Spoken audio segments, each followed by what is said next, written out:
Alright, so here's the deal. The UFC just made some big shakeups, and now we've got Carlos Prates versus Ian Garry headlining Kansas City. And look, man, this wasn't the original plan though. Originally, Prates was lined up to fight Jeff Neal at UFC 314, which, let's be honest, felt like a tailor-made matchup for him. Now, don't get me wrong, Jeff Neal is a dog, tough dude, solid hands, hard to take down, but stylistically, you could just sense that Carlos was just going to walk him down and probably finish him. But now that whole lineup has shifted. Jamal Hill fell out, so we lost him and Khalil Roundtree in the main event slot. And then on top of that, Jeff Neal pulled out of the Prates fight, which sucks because in my opinion, that was the third best fight on the whole UFC 314 card, right behind Mitchell versus Silva and Volk versus Diego Lopez. That Prates Neal matchup was perfect. Two killers, both willing to stand up, no grappling, no fluff, sharp boxing, nasty kicks, and real knockout potential.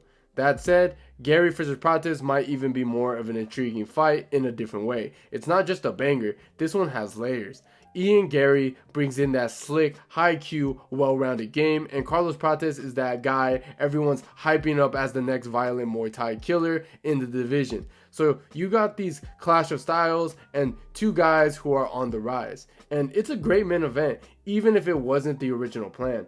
UFC actually lucked into something pretty exciting here. We're still going to get fireworks, it's just a different kind of matchup now. And that brings us to Carlos Prates, because the hype around this guy isn't just noise, it's earned. The scary part, he's making it look easy. He only faced one ranked guy so far in Neil Magny, which, let's be real, isn't exactly a statement win at this point. But the way he's been handling opponents, these aren't back and forth wars, they're one-sided beatdowns. That's exactly why there's so much buzz around him right now. Because Carlos Prates isn't just some wild finisher, the guy's a technician. That Muay Thai background shows every time. Clean posture, sharp counters, brutal knees, and elbows. He's not out here brawling, he's walking guys down, breaking their rhythm, and picking his shots like a sniper. But now the equation has changed. Ian Garry steps in on short notice, and honestly, this is a way tougher stylistic matchup. Garry might be annoying to listen to, I get it, but the dude has taken on some serious killers lately, like MVP, like Shafkat, and now Prates? I mean, you kinda have to respect that. He's not really elite in one area, but he's well-rounded, durable, high fight IQ, and knows how to win rounds. And I'm not gonna completely write off Ian Garry either, because Gary's good, man. He's extremely well-rounded, and that's something people are sleeping on way too much. Everyone remembers the trash talk, the persona, the cringy interviews, but they forget that this dude can actually fight. I mean, look at what he did against MVP. Everyone thought that this was going to be a pure striking chess match, and instead, Ian flipped the script. He went in there, got a feel for MVP's rhythm, and the moment he saw a window, he shot a clean double leg and took MVP to his weakest. He didn't just lay there either. He was controlling positions, threatening submissions, advanced when he could. And if you rewind to the Shafkat Rakhmonov fight, that was a short notice fight, and he nearly choked out Shafkat in round 5. Let me say that again.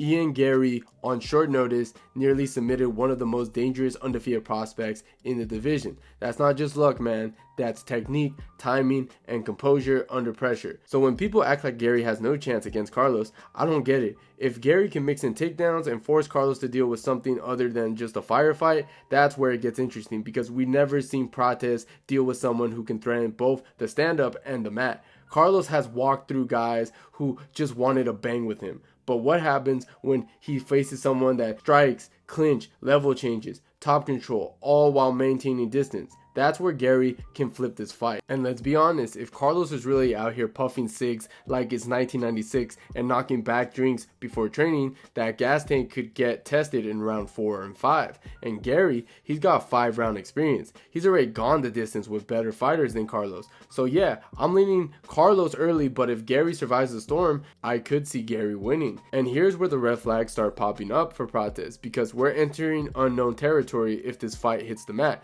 Like, yeah, his takedown defense looks solid against Neil Magny, but Magny isn't the kind of guy that forces hard scrambles or threatens with real damage on the ground. He's volume based, clinch heavy. It's not the same as someone mixing shots with actual intent to pass and submit. With Prates, we've seen him dominate guys who let him be himself, keep it on the feet, trade in the pocket, try to outstrike the striker, and that's a losing game. But when the variables change, when there's pressure, level changes, maybe even top control, grinding the clock down, that's when things can get unraveled. And look, this isn't just about technique. It's about how Carlos reacts when he doesn't get his way.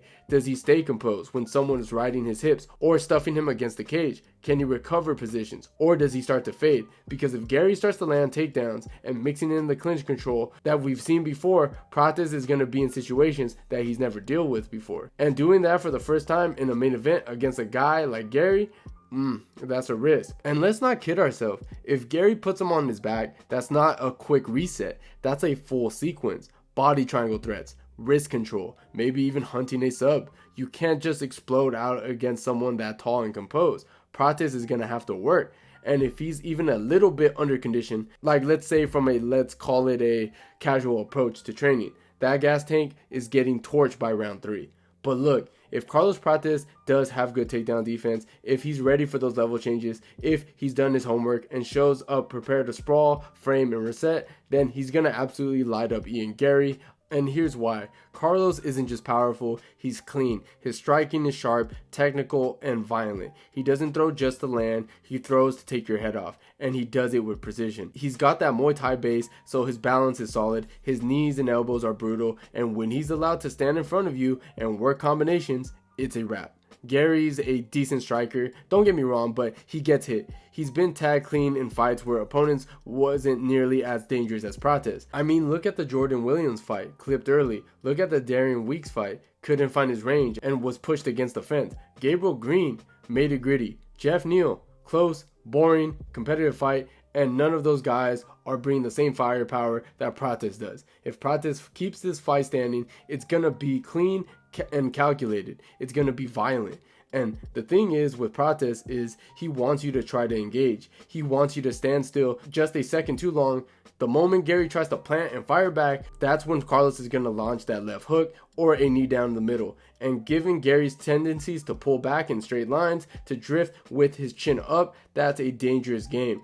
You do that against Carlos Prates and you're waking up on the canvas wondering what country you're in right now. And let's just say Garry doesn't shoot. Let's just say he tries to strike. That's when the adjustments happen. You can't just out volume Carlos if you're getting out damage. You can't just jab and move when he's chopping at your legs, ripping the body and walking you down. The pressure alone might crack Garry. Carlos has that forward marching style that breaks guys mentally. You see it. They come in confidence, try to touch him up, and within the round, they're backing up with their hands low, just trying to survive. So if Carlos is the guy I think he is, if he stuffs the shots and stays on the feet, he's gonna beat the brakes off Ian Garry. Like, we're talking potential statement knockout, highlight reel, finish, you know? This guy is for real type of moment. And honestly, that might be what happens because Carlos doesn't need much time. He needs one clean shot, one defensive error, and Garry had those before. Against Carlos Prates, one mistake might be all it takes. And look, man, I'm gonna be honest in this fight. There's a good chance Garry tries to take this one into the later rounds. He's got the better gas tank on paper, and if this goes past the round 2 or 3, we'll probably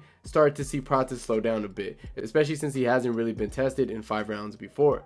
There's also been some chatter about his lifestyle, you know, the whole cigarette and booze thing, but let's not get too carried away with that. What matters more is how he handles a fast-paced, well-rounded fighter like Garry for over 25 minutes if it decides to go that long. If you're asking for an early prediction, I'll probably lean Garry. It could be a late finish, maybe a TKO or a submission if he mixes in some grappling, but I'm not ruling Prates out either. The guy hits hard and knows how to hurt people. And in the bigger picture, I like that the UFC is actually booking these type of fights at welterweight. This isn't just about building up a star or keeping someone undefeated. This is about finding out who is legit.